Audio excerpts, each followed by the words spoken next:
გამარჯობა, დღეს ჩვენ ვიყოფებით ფხიტურის უღელტეხილზე 2647 მეტრზე, რომელიც პირაქეთა ხევსურას და გუდამაღარს აკავშირებს ერთმანეთთან. 2025 წელს ჩეხეთის განვითარების სააგენტოს და ორგანიზაცია FIFA-ლის დახმარებით გაკეთდა ახალი ბილიკი ბარისახოს მიმართულებიდან ფხიტურის უღელტეხილისკენ.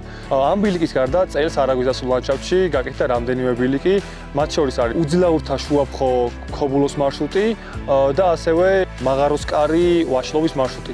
ბილიკები აკავშირებს სხვადასხვა თემებს ერთმანეთთან და საშუალებას აძლევს, რომ არაგვის დასულ ლანდშაფტში მეტმა ტურისტმა და ვიზიტორმა იაროს. ამ მარშრუტების უმეტესი ნაწილი გადის ალპურ ზონაში და გთავაზობთ ულამაზეს პანორამულ ხედებს. წელს გაკეთებული ბილიკების საერთო კილომეტრაჟი არის 90 კილომეტრი და ისინი გადის არაგვის დასული ლანდშაფტის ტერიტორიაზე.